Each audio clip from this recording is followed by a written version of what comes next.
Bien, buenos días a todos. En la última clase habíamos visto cómo graficar funciones de la clase 1 en los diagramas de Bode. Eh, un breve recordatorio, o sea, teníamos que primero poner la función separada en sus ceros y polos, como aparece aquí en la primera ecuación, y específicamente transformar esto al formato j omega t más 1. O sea, el coeficiente S, que en la primera ecuación es un 1, aquí en la primera fórmula, y vemos aquí hay un 1 en cada término, y un 1, y un 1. Tenemos que transformarlo, y para eso a una expresión en la cual aparezca el omega t separado. Entonces, en este caso, uno tendría que sacar, por ejemplo, el z1 para afuera, como un factor menos z1. Eso haría que aquí quede un más 1, y esto estaría partido por menos z1. El paso de esta forma a esta forma es importante porque todo el procedimiento que viene después a continuación asume que la función ya estaba transformada a este formato, en el cual uno tendría la constante de tiempo T1S más 1, donde este T1 en este caso correspondería al término 1 partido por Z1. 1 partido por Z1. Con signo negativo en este caso, dado que la función tenía aquí unos signos menos.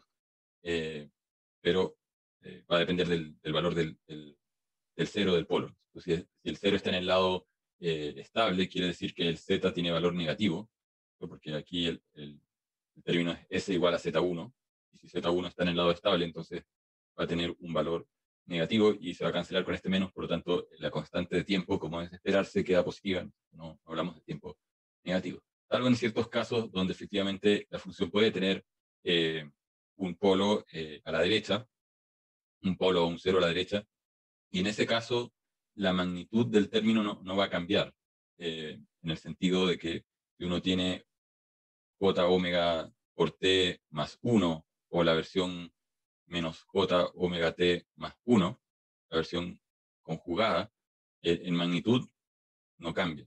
Yo aplico la magnitud a este número complejo o a este de acá, aquí voy a tener 1 más omega cuadrado t cuadrado. En el otro también tengo exactamente la misma magnitud. Lo que cambia es el ángulo de fase. Entonces, ese es el detalle en el cual vamos a tener que fijarnos en el momento en que grafiquemos la fase, porque las reglas para graficar la magnitud en realidad no se ven influidas por el hecho de que aquí tengamos un signo menos o más. Pero partimos de la idea de que esto fue ordenado de esta manera, y habíamos dicho que habían tres clases de funciones. Clase 1, que corresponden a ceros o polos que están en el origen. Estas son funciones que son de la forma una constante multiplicada por 1 partido por s cuadrado, por ejemplo, o podría ser una constante multiplicada por s al cubo. Son partes de la función de transferencia que están en el origen, y esas tenían una forma de ser graficadas.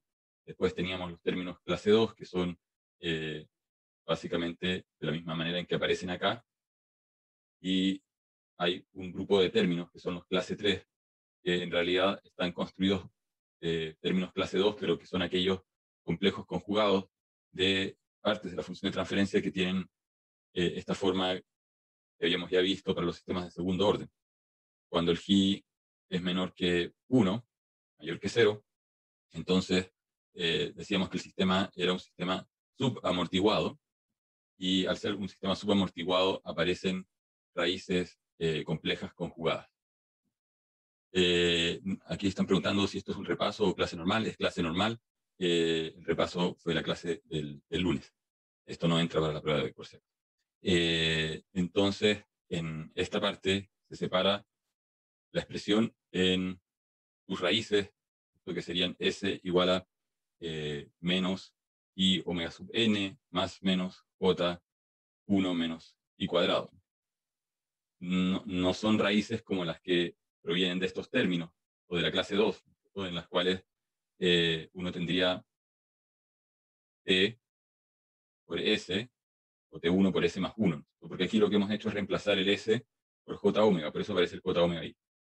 Entonces, esto tiene raíces que son reales, menos 1 partido por t1. El tiempo no es un número complejo, es un número real, mientras que la clase 3 tiene raíces que son complejas conjugadas, y por lo tanto se trabajan de una manera levemente distinta, ¿no? O sea, uno podría decir que este término está construido de la concatenación de S menos alfa menos J beta.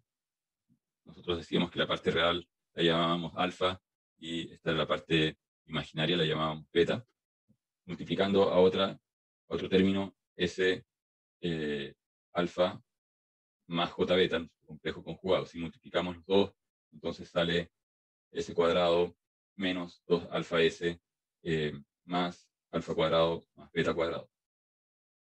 Pero esto que pareciera estar en el formato clase 2 o cercano al formato clase 2, no lo podemos poner en clase 2 porque tendríamos que dividir por este número, ¿cierto? Si dividimos por este número, entonces el término S menos alfa menos J beta, todo esto lo dividimos por 1 entre alfa más J beta, y nos va a quedar 1 partido por alfa más J beta S menos 1. Podríamos decir que este término corresponde a la constante de tiempo T1, pero vemos que aparece un número complejo, ¿no? Entonces no puede ser una constante de tiempo o no puede ser interpretado como una constante de tiempo, sino que tiene que ser interpretado como lo que realmente es una raíz compleja conjugada, que tiene que ir junto con otra, porque siempre hemos dicho las raíces que son complejas, que tienen parte imaginaria, siempre aparecen con otra que es la compleja conjugada, y que nos dan este tipo de respuestas, como les decía, subamortiguadas, son de esta manera. Mientras que estos términos de acá hacen la respuesta sobreamortiguada, que es de esta forma. Entonces, para los clase 1 habíamos visto que esta expresión, poniendo un caso concreto, K por 1 partido en S, evalúo en S igual a J omega, esto va a ser K J omega, y cuando sacamos la magnitud, esto va a ser igual a K por la magnitud de omega, a la menos 1. Y si nosotros aplicamos logaritmo, vamos a tener, esto va a ser log de K más logaritmo de omega a la menos 1, pero este menos 1 lo podemos sacar y poner aquí afuera como un menos. Entonces, me dejo borrar.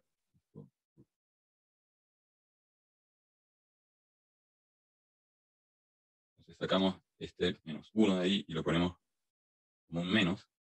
Y como la frecuencia en el eje horizontal también está graficada en escala logarítmica, básicamente esto se transforma en una función log de K, que es una constante, menos Y o menos X. Voy a cambiar esto por una X.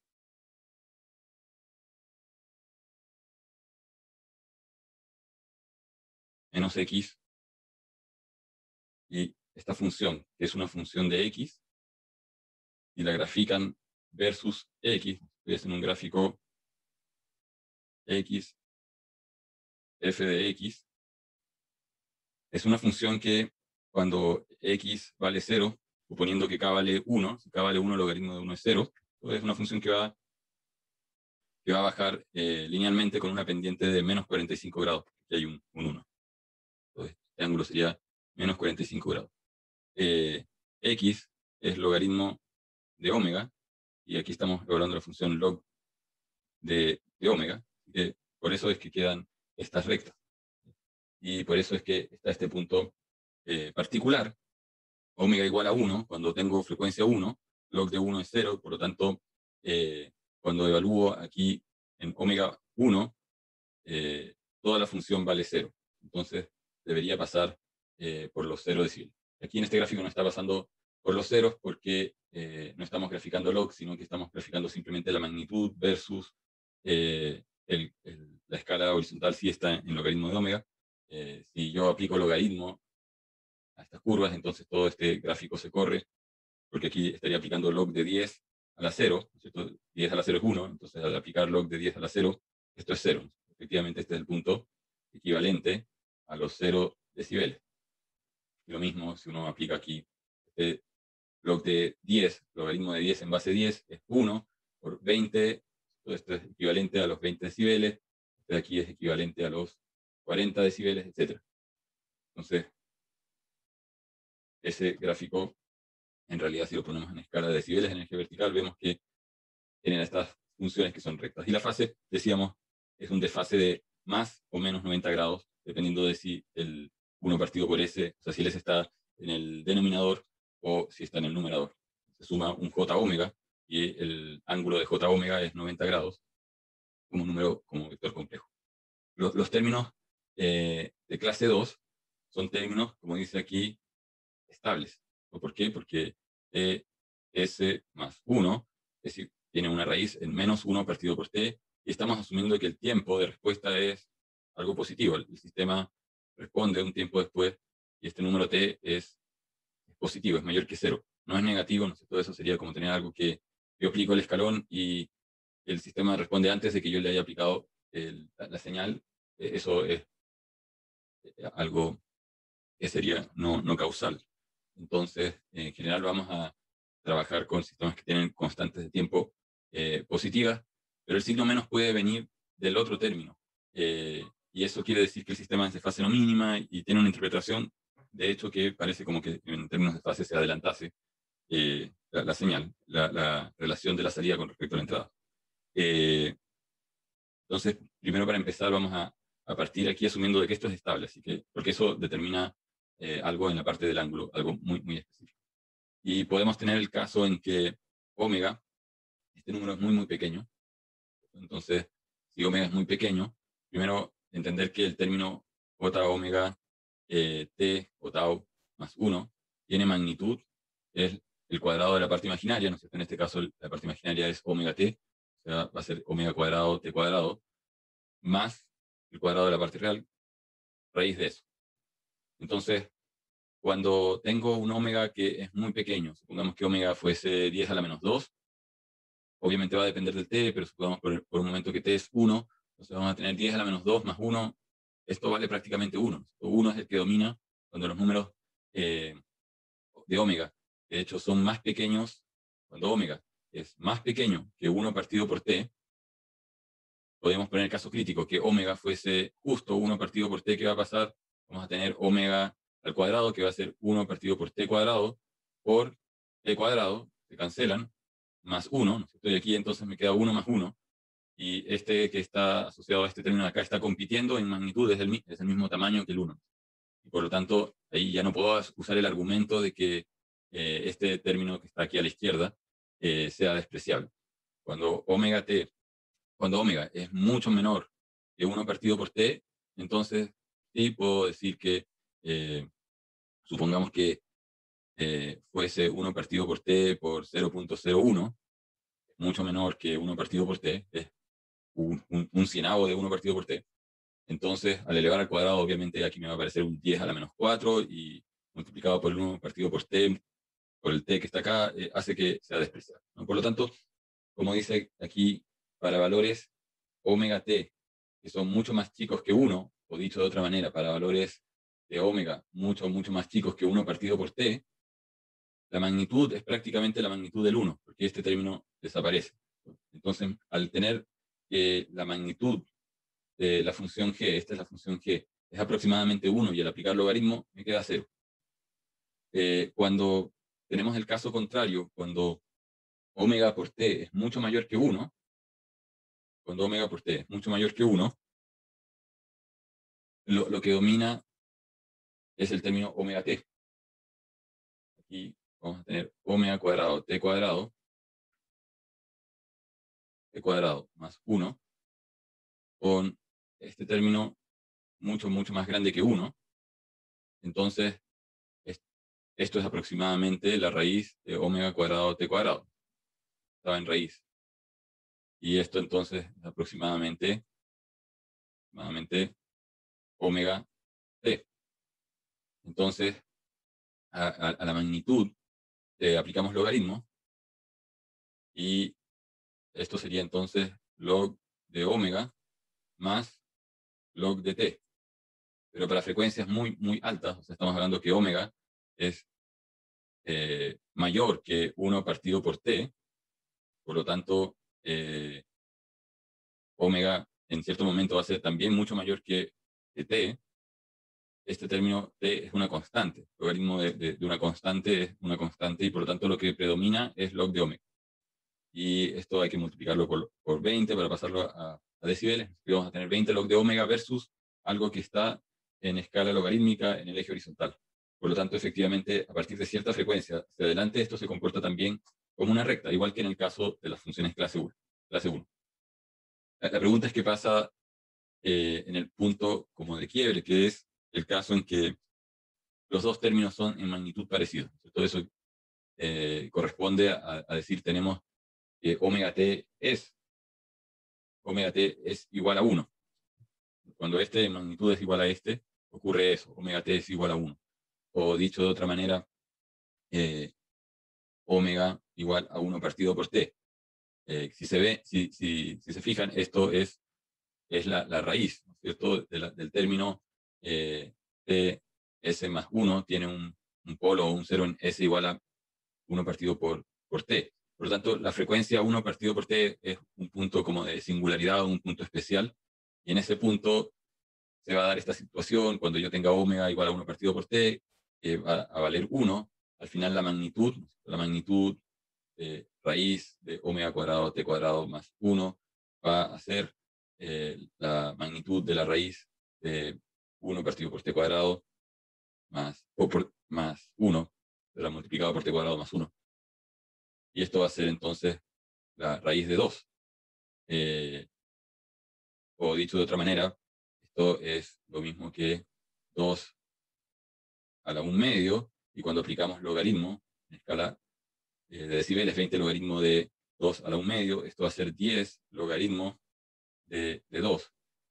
Y esto finalmente, si calculan, nos va a dar el log de 2 es 0,3 algo, ¿no es cierto?, multiplicado por 10, nos va a dar los famosos 3 decibeles que tienen que haber visto probablemente en circuitos o en electrónica, donde dicen, en este punto, aquí hay un cambio en la curva real de 3 decibeles.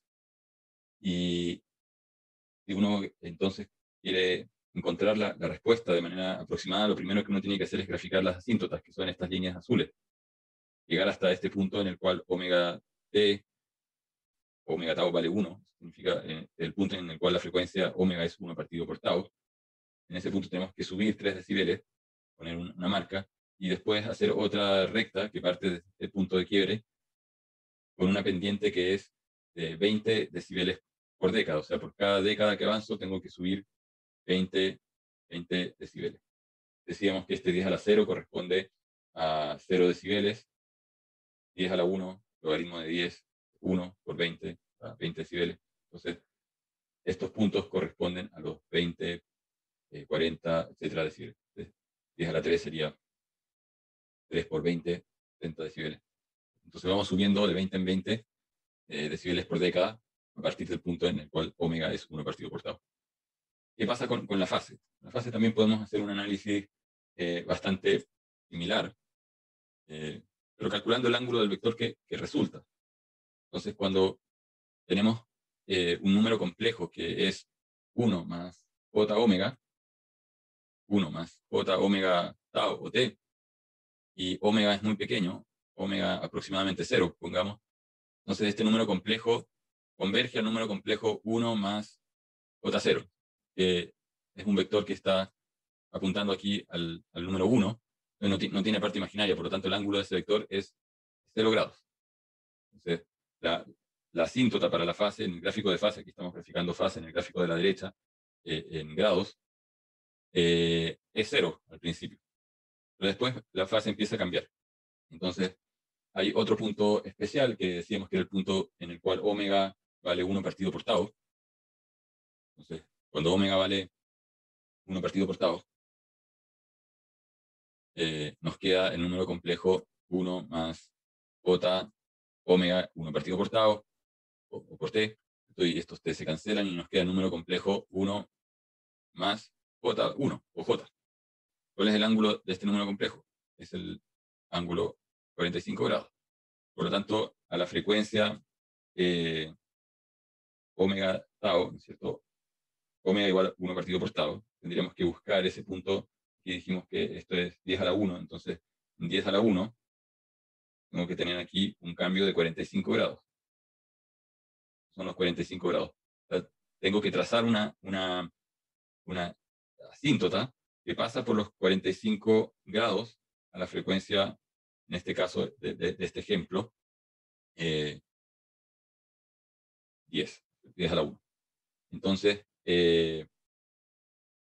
ahora la pregunta que uno se puede hacer, y aquí es donde a veces ocurre el error, es que, y lo que he visto, porque a veces no lo explican en los otros cursos, en circuitos o en señales, o en electrónica, no sé si les dan el detalle de qué pendiente tiene esta asíntota que pasa por los 45 grados. Generalmente mencionan que pasa por los 45 grados, pero no mencionan qué inclinación tiene. Y eso afecta el resultado después cuando se suma a otros términos, porque la fase puede cambiar antes o después. Entonces uno puede encontrar a qué frecuencia ocurre, voy a borrar acá, a qué frecuencia ocurren los 10 grados. Eh, ¿A qué frecuencia ocurren los 10 grados? Y abajo, a los 10 grados. La pregunta es, ¿a qué frecuencia ocurre que la fase de la función vale 10 grados? O sea, la pregunta que nos estamos haciendo es, tenemos aquí un número complejo, en la parte real vale 1, y en la parte imaginaria vale omega tau. La parte vertical es omega tau. Entonces, este número complejo apunta acá a esta posición. Esto tiene un ángulo, y ese ángulo, lo podemos llamar el ángulo phi, es igual a arco tangente de omega tau dividido por el horizontal que vale 1. Y nos estamos haciendo la pregunta, ¿a qué frecuencia ocurre que el arco tangente eh, es, es 10 grados? Entonces yo, bueno, aquí puedo resolver, ¿no? Si yo aplico tangente a ambos lados de la ecuación, entonces me queda que omega tau tiene que ser igual a tangente de 10. Y entonces, ¿cuánto vale omega? Bueno, omega va a valer 1 partido por tau por tangente de 10. Tau me lo tienen que dar en el problema, porque tau es parte de la función de transferencia, ¿no? Si tengo la función de transferencia t por s más 1, tienen que dar este parámetro de la función de transferencia, o de alguna parte tengo que sacar esa información, ¿no? Porque aquí después yo reemplazo el s por j omega y me queda j omega t más 1, ¿no?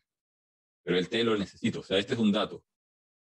Por lo tanto, el omega yo lo puedo calcular teniendo este dato y sabiendo que estoy buscando el punto en el cual el ángulo es 10 grados. Entonces, ahora, ¿por qué tomé 10 grados? Alguien podría preguntarse, ¿por qué no buscamos el punto en que la fase es 30 grados? Y la gracia es que 10 grados, no sé si esto está en todos los libros, pero yo encuentro que 10 grados es conveniente porque cuando uno calcula tangente de 10 grados, entonces eso es 0.2 o un quinto, ¿no es cierto? Aproximadamente, si uno calcula bien tangente de 10 grados, tiene más decimales, pero estamos diciendo omega tau igual a un quinto. Y me gustan los 10 grados porque el otro punto simétrico sería hablar de los 80 grados, justo cuando estoy por llegar a los 90. Entonces, así como aquí del 0 me corrí 10 grados y esto llega a 90, vamos a ver que se estanca en 90, entonces me corro 90 antes de 90, estoy en 80. Y cuando calculo a qué frecuencia ocurre que la función tiene un ángulo de 80 grados, y calculan tangente de 80 grados, les da 5 punto algo, y esto entonces sería buscar el punto en el cual omega tau es igual a 5. Entonces, resulta conveniente como una regla mnemotécnica buscar los puntos omega tau igual a un quinto y el otro es el omega tau igual a 5.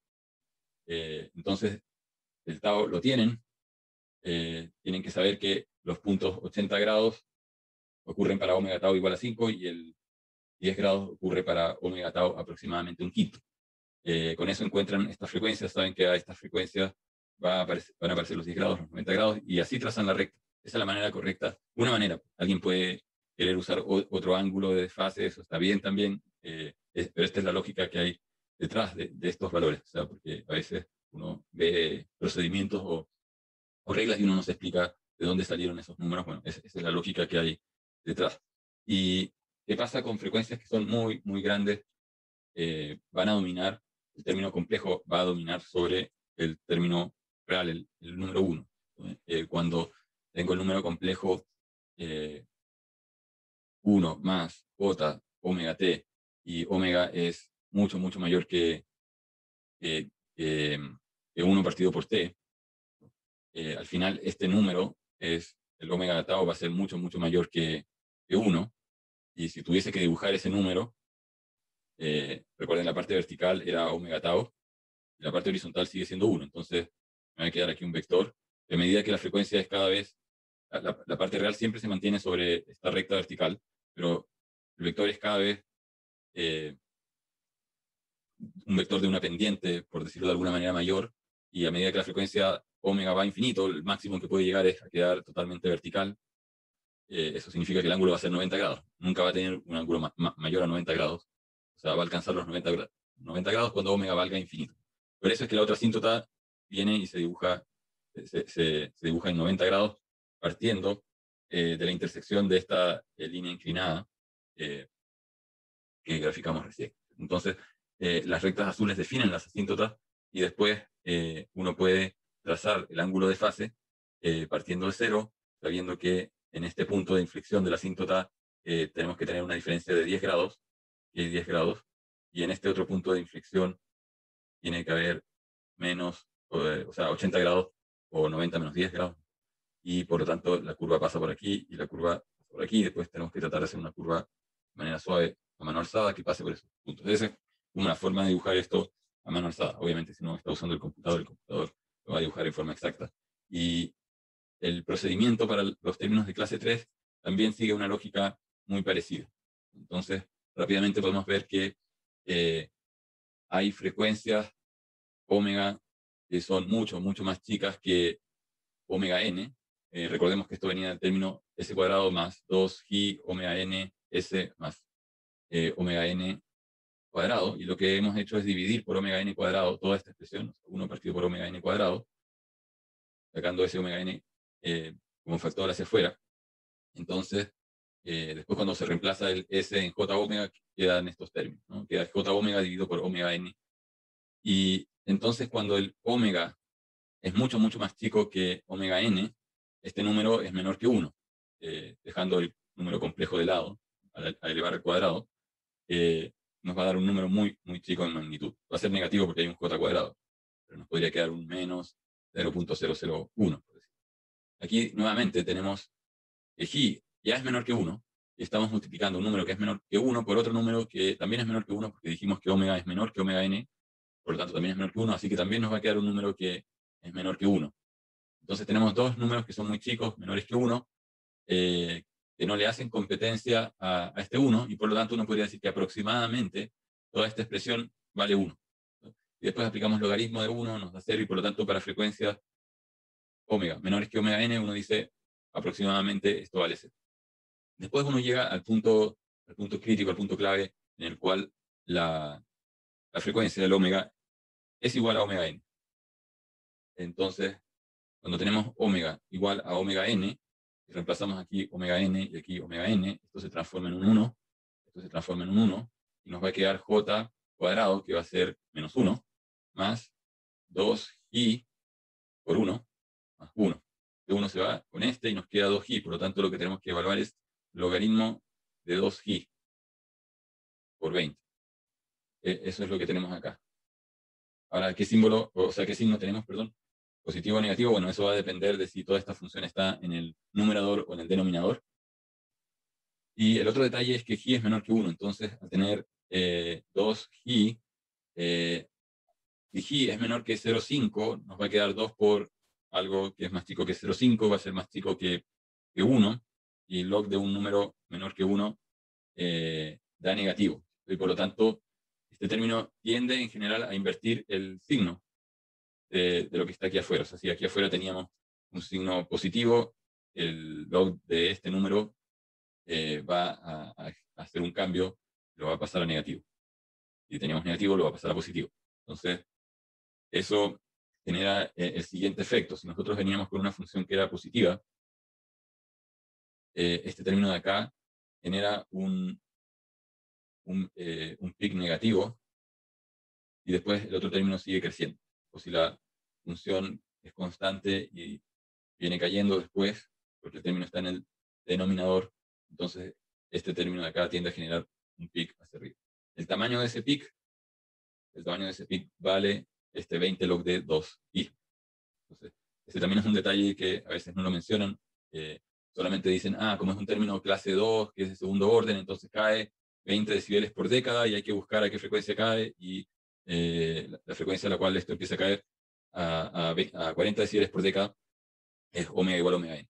Pero eso no basta, porque está este detalle que muchas veces lo ignoran o se olvida, y cuando uno después está buscando cuál es el margen de fase o el margen de ganancia, hay que considerar el efecto que tiene ese pic, y que potencialmente podría ser muy grande, incluso, o sea, si G fuese cero, que sería un sistema que tiene dos polos complejos conjugados sin parte real, eso tendría que ser como un valor infinito.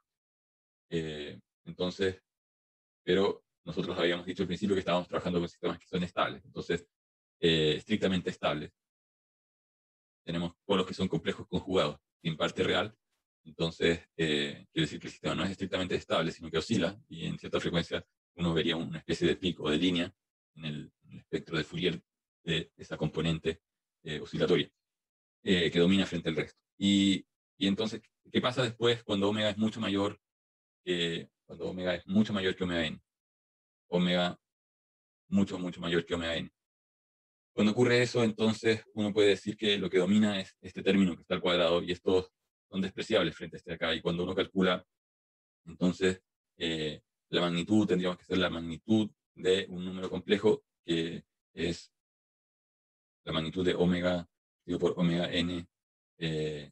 Bueno, todo esto estaba al cuadrado, y como tenemos raíz, se cancela la raíz con el cuadrado y nos queda simplemente log de omega menos, porque este de acá está dividiendo, log de omega n. Pero fíjense que nuevamente ocurre lo mismo que ocurría en el otro caso, que tenemos una función que es x, si es que decimos que log de omega es igual a x, lo que estamos haciendo es graficar x menos una constante. Supongamos que log de omega n se llama c, estamos graficando x menos c versus x.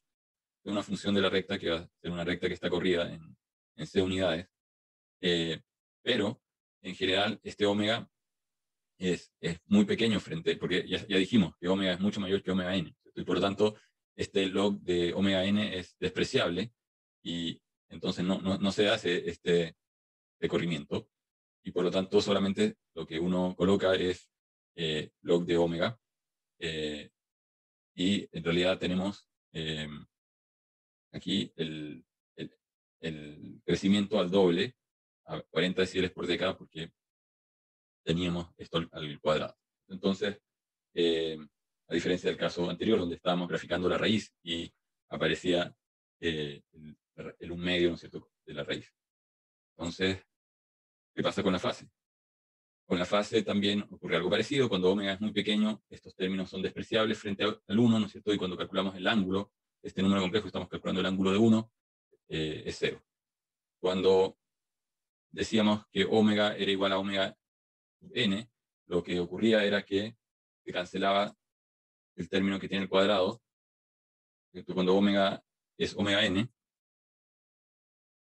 aquí nos aparece un 1, y el j cuadrado, todo esto se transforma en un menos 1, que se cancelaba con este 1 de acá, y solamente nos queda este término que está aquí al medio, que va a ser j2i. Cuando calculamos cuál es el ángulo de j2i, es 90 grados, no tiene parte real.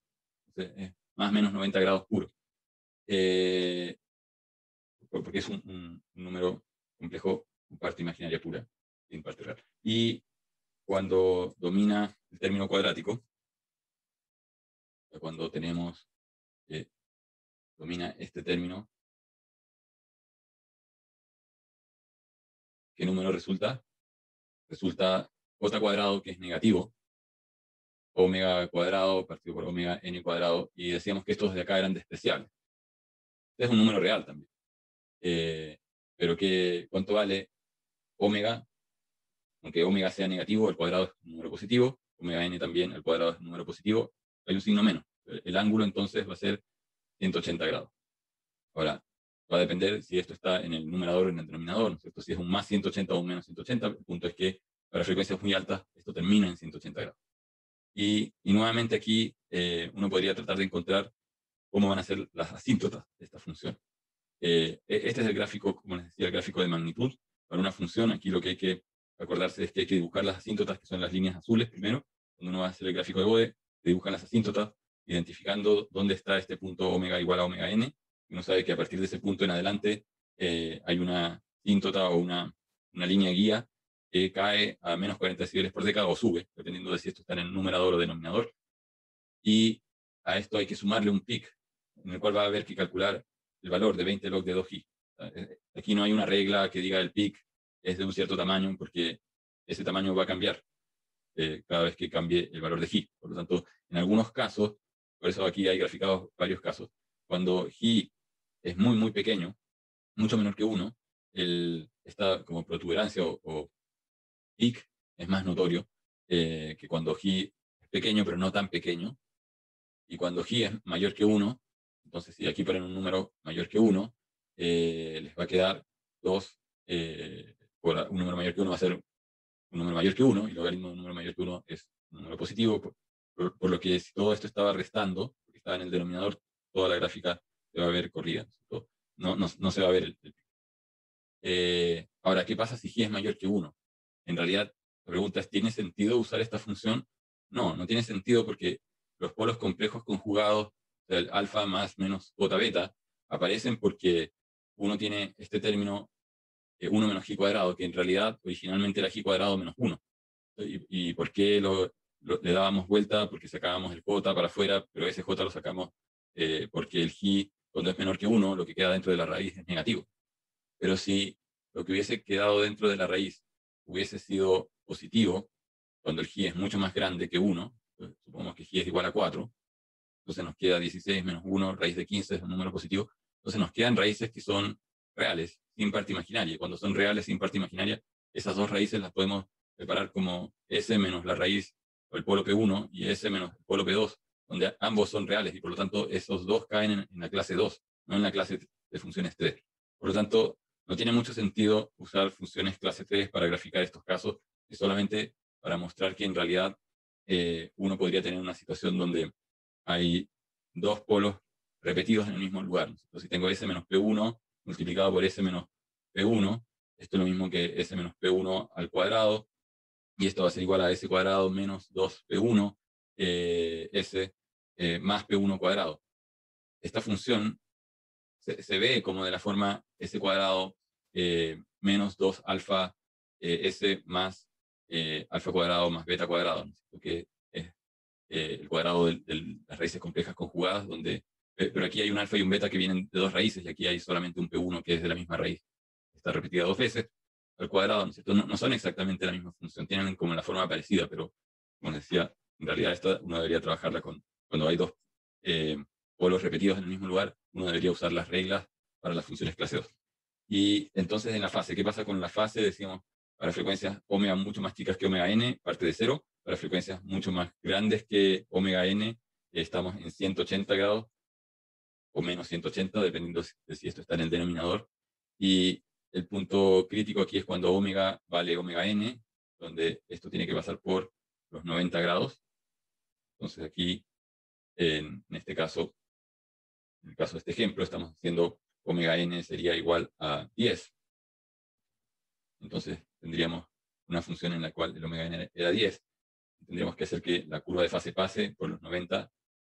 Ahora aquí también ocurre lo mismo que en las funciones de clase 2, que la pendiente de esto puede tener distintas inclinaciones. Podría haber sido un poco más suave o mucho más abrupta de lo que está dibujado acá. Está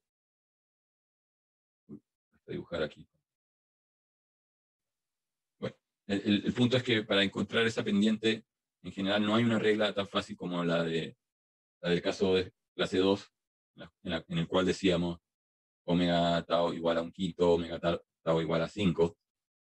Aquí lo único que podemos hacer es tomar un número específico de frecuencia y hacer exactamente lo mismo, o sea, decir a qué frecuencia esto tiene un cierto ángulo. Y podemos encontrar cuál es el ángulo de este número complejo. Y el número complejo tiene parte real 1 menos omega cuadrado dividido por omega n al cuadrado más j 2 y omega, omega partido por omega n.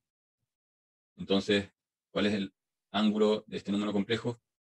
El ángulo va a ser la parte imaginaria, sea, el ángulo va a ser igual a arco tangente de la parte imaginaria, que es 2 pi omega dividido por omega sub n,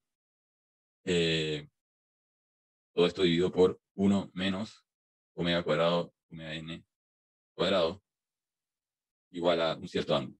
Y aquí puedo tomar cualquier valor, podría tomar, no sé, los 10 grados que habíamos usado antes, y aplicar tangente, y me va a quedar una función que va a ser 2 y omega partido por omega sub n, igual a un quinto, que tangente de 10 grados es un quinto, factor de 1 menos omega cuadrado partido por omega n cuadrado.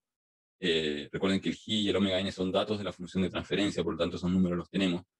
Y aquí lo que queda es una ecuación cuadrática en omega, por lo tanto no es tan fácil de resolver o de entregar una fórmula así como en este caso. Ahí tendríamos que multiplicar este 5 pasándolo al otro lado por multiplicarlo por 10, podríamos pasar el omega n multiplicando y nos va a quedar 10 y omega igual a omega n menos omega cuadrado partido por omega n. Podríamos multiplicar todo esto también por omega n y dejar esto como la ecuación omega cuadrado más 10 y omega n por omega menos omega n cuadrado igual a 0.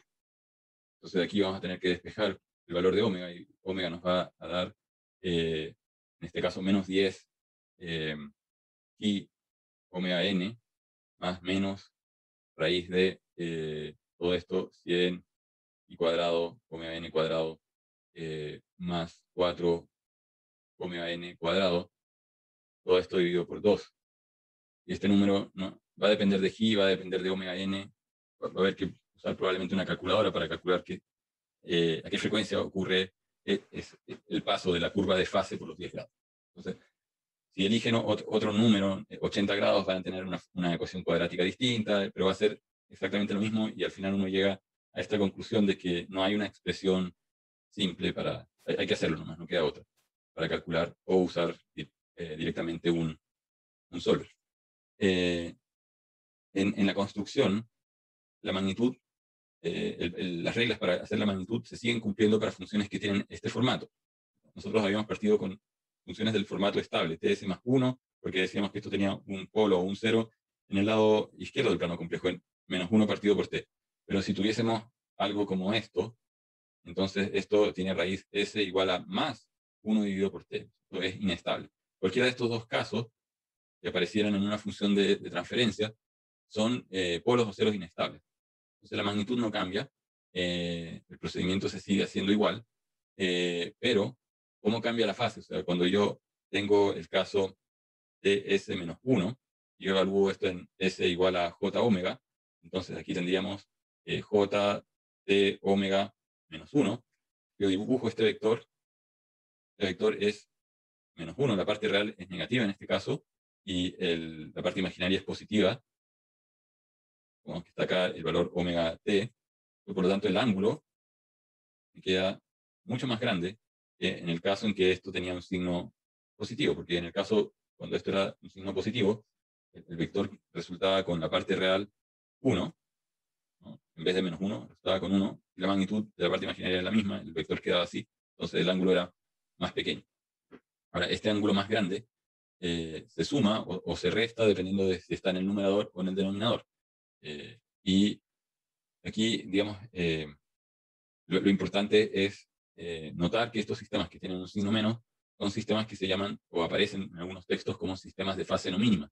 Y justamente son de fase no mínima porque lo que uno está sumando es más grande. En vez de sumar algo que podría ser más pequeño, uno está sumando en la fase algo que es más grande. Entonces, los términos, como dice acá, que están en el numerador trabajan con signo de fase positivo, mientras que los que están en el denominador trabajan con signo de fase negativo. Entonces, después, los ángulos tienen que llevarse a un múltiplo positivo o negativo según el punto anterior. Por ejemplo, tenemos un ángulo de fase phi más n360. O sea, si hubiésemos tenido el número complejo, la función de transferencia 3s menos 1, y aquí ponemos s igual a j omega, entonces vamos a tener j omega 3 menos 1. Esto corresponde si multiplicamos por complejo conjugado arriba y abajo, a menos 1 menos j omega 3, y abajo tendríamos 1, la parte real al cuadrado, más 9 omega cuadrado. La parte de abajo es un número real positivo, por lo tanto, lo que determina la dirección de este vector va a ser el menos 1 en el horizontal, que es la parte real, y en la parte vertical vamos a tener j omega 3 o 3 omega, va a depender de qué tan grande sea la frecuencia, pero es un vector que está apuntando hacia abajo porque hay un menos j. Entonces, de abajo vamos a tener el menos j3 omega. Y el ángulo de fase de esto es mayor a 180. No sé, supongamos que es 225. Entonces, esto como estaba en el denominador, supongamos que la función de transferencia tiene más términos, tiene otros términos tradicionales, uno S más 1, S, etc. Las gráficas de fase de cada uno de estos términos se van sumando. Yo tengo la multiplicación de tres números complejos, B1 por B2 por B3. Las reglas dicen que esto es igual al ángulo de fase de B1 más el ángulo de fase de B2. Y yo esto lo puedo escribir como un número A por E a la J ángulo φ1, B por E a la J ángulo φ2. Los exponentes se suman y por lo tanto al final la multiplicación de números complejos tiene un ángulo que es la suma de los ángulos complejos de cada uno. Por eso estamos haciendo estas gráficas con el método de Bode. En la parte de amplitud, al estar en escala logarítmica, las amplitudes se suman, y en la parte de fases, las fases naturalmente se suman, dado que corresponde a valores j omega, y eso, como decíamos, son números complejos. Entonces, ¿qué es lo que está diciendo esta regla? Que aquí este término que pusimos en esta función, lo que nos debería haber hecho es retroceder la fase, porque están en el denominador, en menos 225 grados. Pero esto tiene que llevarse a un número que sea múltiplo positivo o negativo, lo más pequeño posible. Entonces debe llevarse a su mínimo múltiplo positivo o negativo de los 360. Entonces, en este caso, no pasa nada, menos 225 es menor que 360, por lo tanto, lo sumamos tal como está. Con los ángulos de fase del término del medio, ¿no sé, este sería el vector B2 y este nos generaría un vector B1. Este sería el término que genera el vector B3. Entonces, el ángulo de este vector B3 es menos 225 a una cierta frecuencia y simplemente se suma a los otros. Pero, si tuviésemos el caso de que a una cierta frecuencia, ponemos aquí una frecuencia muy, muy grande, este ángulo podría llegar a ser, o dependiendo de la forma, podría llegar a ser más de 360. O sea, supongamos que fuese, no sé, 380 grados. Entonces, para graficarlo, no tenemos que sumar 380 a los otros términos, sino, o restar, dependiendo de dónde está. Si está en el denominador sería menos 380, sino que tenemos que graficar el término, el menor múltiplo de 360. En este caso, hacer menos 360 menos 20, al final es lo mismo que haber sumado menos 20 grados, porque aquí el 380 módulo 360 nos da 20 grados negativo, en el caso de que esto sea un desfase negativo. Por lo tanto, lo que hay que sumar es menos 20 grados. Lo importante aquí es recordar que el ángulo que uno está sumando, uno siempre debería llevarlo al intervalo menos 180 o 180. De hecho, el 225 está fuera del intervalo menos 180, 180, y por lo tanto también debería haber aplicado módulo 180 y estamos pasados en 45 grados negativos. Por lo tanto, en vez de sumar menos 225, en realidad lo que bastaba era sumar menos 45 a estos vectores.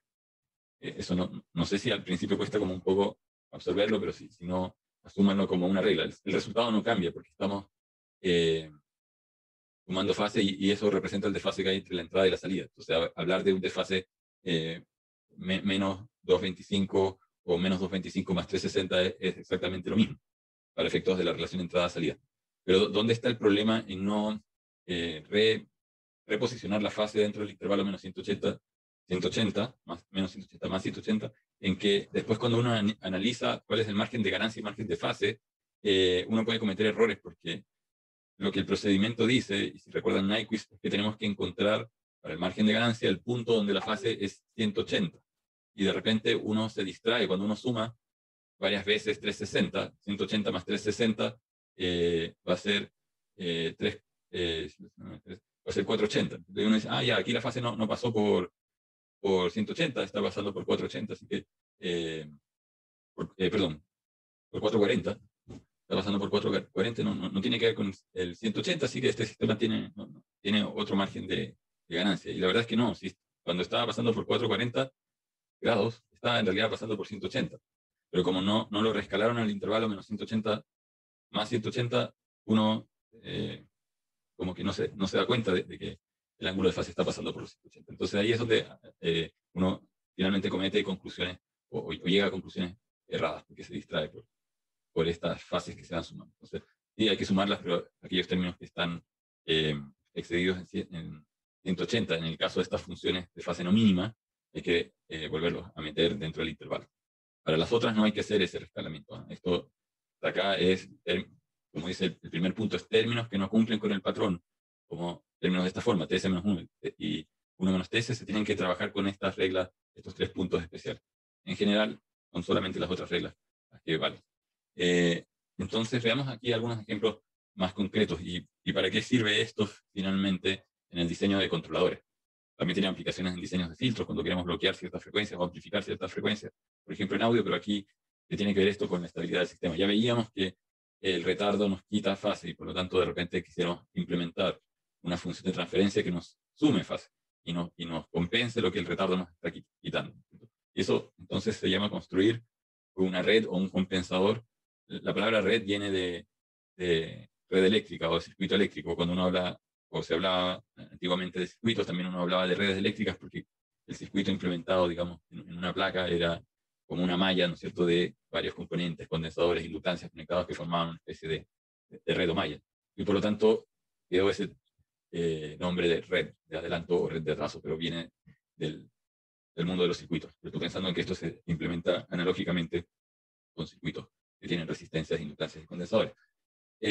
Otras personas lo llaman compensador o lo llaman a veces filtro, pero es lo mismo, ¿no? En inglés es un phase lead compensator o un lag compensator cuando es de atraso.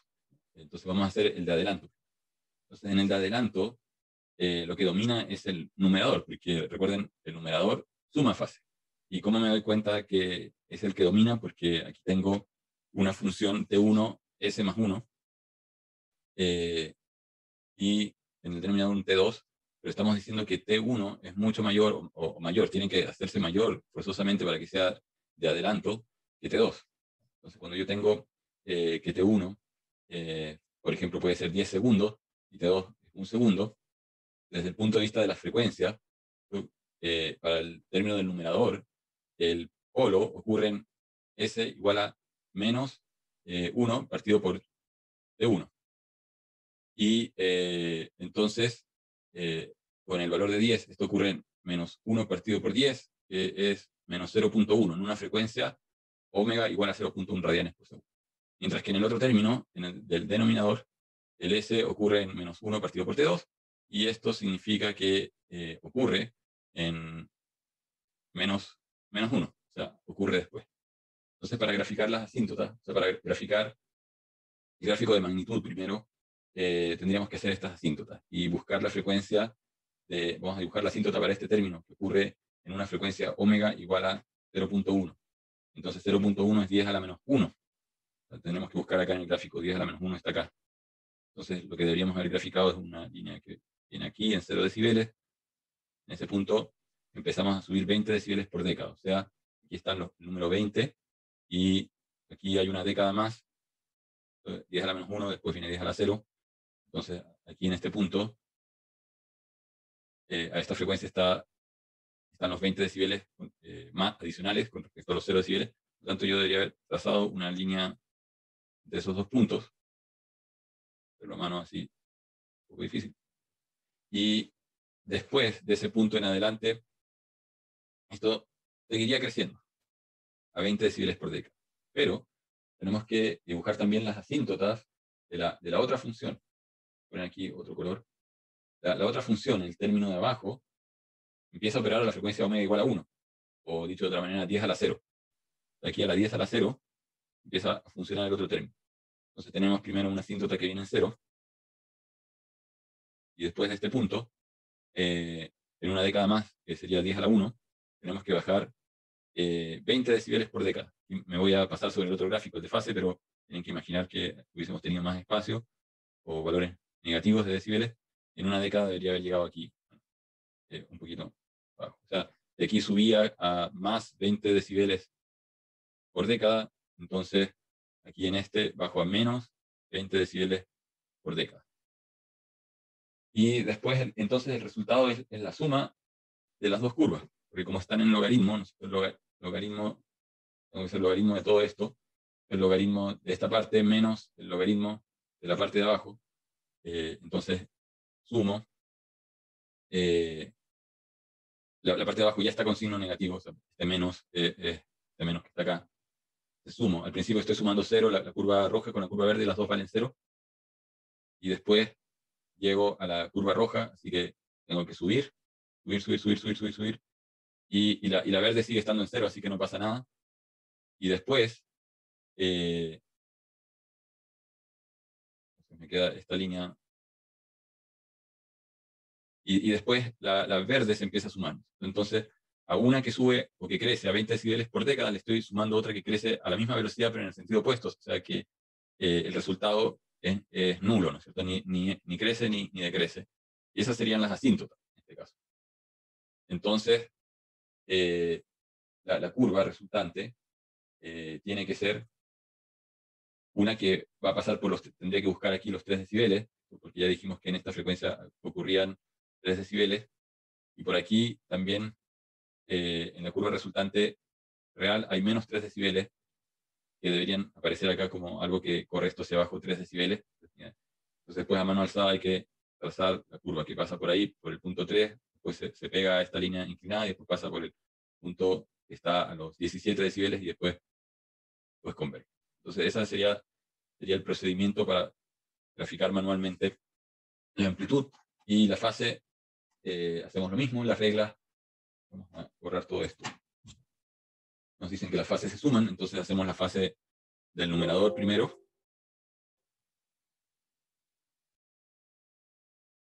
Hacemos la fase del numerador, que es una fase que va a ir entre 0 y 90 grados, porque es una función clase 2.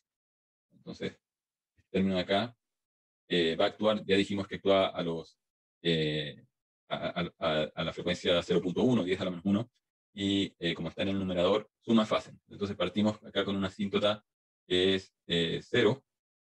A esta frecuencia tenemos que pasar por los 45 grados, o sea, aquí tengo que buscar 45, esto es 30, 60, aquí entre medio están los 45 grados, entonces aquí tendría que, esto con una regla, en un PEL bien hecho, ¿no? Y después tengo que buscar el punto de los 10 grados, los 10 grados, decíamos, es omega t igual a un quinto, y en este caso, omega por t, en este caso t vale 10, ¿no es cierto? Es igual a un quinto, por lo tanto, omega va a ser igual a 0.2 dividido por 10, o 0.02, y esto es lo mismo que 2 por 10 a la menos 2, entonces tenemos que ir aquí al gráfico a buscar a 10 a la menos 2, una línea es 0.1, la siguiente línea es 0.2, o sea que aquí los 10 grados están en este lugar, aproximadamente. Entonces mi asíntota tiene que pasar por ahí y por aquí. No necesito, la verdad, hacer el otro, el 80 grados. Aquí sigo en los 60. Me voy a pasar sobre el otro gráfico. Y si todo esto es menos 45, tengo que sumar un tramo igual para llegar a los 90. Entonces, aquí voy a llegar a los 90 y esa va a ser mi asíntota o mi juego de asíntotas para la fase del término que está aquí. Y para la fase del otro término, otro color, es lo mismo, pero este otro término actúa a la frecuencia omega igual a 1. Entonces, en la frecuencia omega igual a 1, 10 a la 0, tiene que pasar por los 45 grados, pero este está en el denominador, por lo tanto es por los menos 45 grados, que estaría abajo. Lo voy a dibujar superpuesto aquí encima con un valor positivo, pero hay que pensar que esta curva es la misma, pero cae, y nuevamente yo podría decir, bueno, omega t igual a menos 10 grados, calculo arcotangente, me va a aparecer omega tau igual a un quinto dividido por tau, pero en este caso el tau o el t es 1, así que va a ser frecuencia 0.2. Entonces, o lo mismo que 2 por 10 a la menos 2. Perdón, por 10 a la menos 1. Por 10 a la menos 1. Entonces, 10 a la menos 1 está aquí, avanzo 1, 2 unidades. Entonces, a 10 a la menos 1 tengo que tener los 45 grados y perdón, a 10 a la menos 1, no los 45 grados, los 10 grados negativos. Entonces, si este nivel era el nivel de los 90 grados, entonces tendría aquí 10 grados menos por aquí, y a esta frecuencia 0.2 voy a tener ese punto. Y después voy a pasar por los 45 grados. Entonces, aquí trazo mi otra asíntota. Y aquí está el otro pedazo. Entonces, ya tengo dos curvas. Hay que pensar que la verde está dibujada fuera del lugar donde corresponde, o sea, tendría que correrla a menos 90 grados hacia abajo. Y por lo tanto, cuando la corra a menos 90 grados hacia abajo, voy a tener que la verde hacia algo así. Es una copia, aquí no me alcanza el espacio en la pantalla, pero llega así. Entonces, cuando sumo la roja con la verde, que están en cero al principio, no pasa nada. 0 más 0, 0. Y entonces mi resultante es la roja. Ahora estoy remarcando en color magenta. Después empieza la roja a subir. ¿Hasta qué punto empieza a subir? Hasta el punto en que la verde empieza a actuar y empieza a contrarrestar a la roja que sube. Aquí hay un pequeño tramo en el cual las dos se cancelan, ¿no es cierto? Entonces llego a un cierto punto en el cual la verde empieza a actuar y se contrarresta con la roja. En esta posición aquí tendría que hacer esto. Y después hay un punto en el cual la roja se queda constante y la verde sigue decayendo, por lo tanto la que domina es la verde que está cayendo, y hace esto, y después tengo esto. Entonces, estas serían mis asíntotas para la fase. Después, entonces, uno tendría que graficar a mano alzada la fase aproximada para tener una idea de qué es lo que está haciendo, en este caso, eso es lo que está haciendo este sistema, y qué es lo que podemos ver que entre medio, si bien no lo hemos calculado en forma exacta, a una frecuencia que es probablemente 0.2, esto tiene un máximo. Entonces, cuando nosotros estamos buscando compensar la fase en adelanto, ¿no? Hay primero que poner un número t mayor en el numerador. Vamos a ver qué pasa si el número t del numerador fuese más pequeño que el t que está aquí abajo. Se invierten los roles. La línea roja que ocurría antes de la verde va a ocurrir después, y la verde va a ocurrir antes. Y eso va a generar una forma que es exactamente igual a esta de acá, la línea naranja o la línea de fase, pero que en vez de ser positiva está hacia abajo. Entonces está quitando fase. Y el lugar donde eso ocurre, bueno, va a depender de los valores que elegimos para que esto inicie y termine. Entonces, uno puede hacer una forma más achatada o más pronunciada, dependiendo de si es que juntamos este término que adelanta con el término que retrasa. Y esa es como la parte esencial del diseño, o sea, entender a qué frecuencia yo quiero sumar fase, y tengo que saber que un poco antes tengo que empezar a actuar con el adelanto, que es el numerador, y un poco después tengo que empezar a jugar con el que atrasa. Y la pregunta que después uno se hace es, bueno, ¿cuánto antes y cuánto después? Va a depender de esto, ¿no es cierto? Si yo los pongo muy, muy, muy pegados, lo que va a ocurrir es que van a estar así, ¿no? Y entonces el resultado va a ser una curva que adelanta muy poco, porque los pegué mucho. Si los separo bastante, si tuviese esto bien separado en términos de la frecuencia omega 2 y la frecuencia omega 1 a la cual actúan, entonces esto me va a dejar formar una especie de lóbulo que aumenta.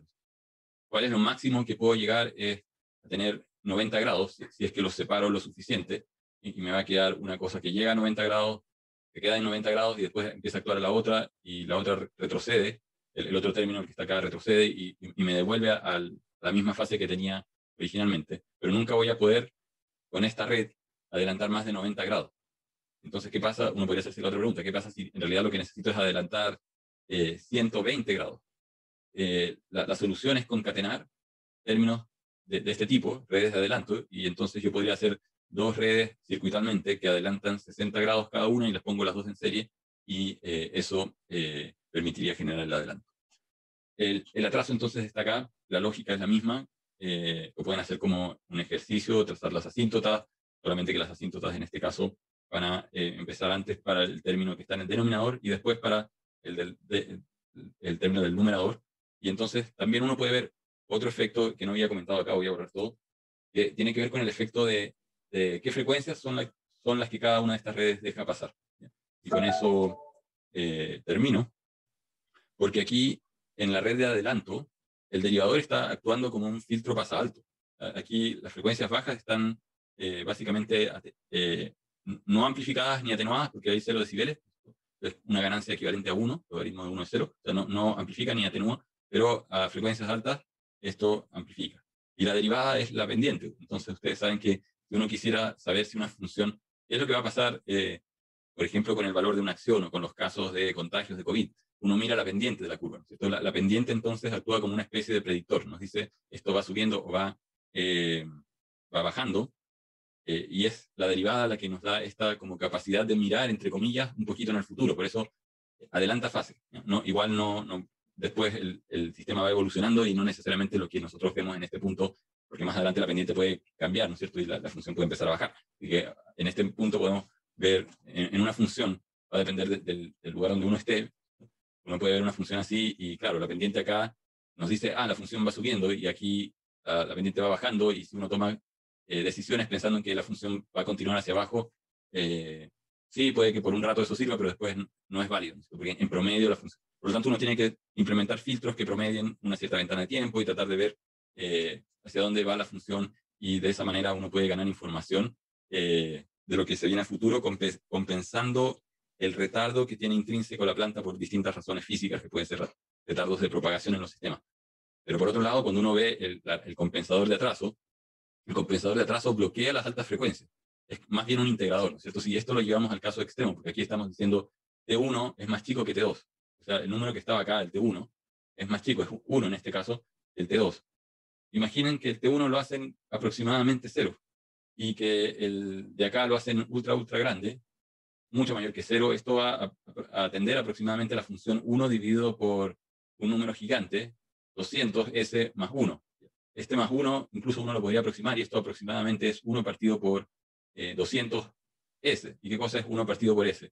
Más allá de que haya acá un factor de escalamiento, esto es un integrador. Entonces, el integrador es un atrasador, el derivador es un adelantador. Cuando esto entonces tiene un T2 que predomina, es como que está integrando, y en términos de las frecuencias que deja pasar las frecuencias bajas, pero si yo tengo una señal, digamos, que varía y la integro en un periodo, que varía muy rápido en un periodo, ¿no es cierto? El positivo se va a cancelar con el negativo, entonces a frecuencias altas, en realidad, esta red o este filtro está bloqueando señales que varían muy rápido, no las está amplificando, mientras que una señal que varía lentamente y de repente en la ventana de tiempo en la cual estoy mirando no alcanzo a ver el lado negativo de la onda, cuando la integro efectivamente suma, ¿no? Y no es cancelada, por lo tanto amplifica el resultado, ¿no? Lo dejamos con esto hasta acá por hoy. La próxima clase, el viernes, vamos a ver justamente el caso de diseñar un controlador específico para poder adelantar la fase en ciertas frecuencias.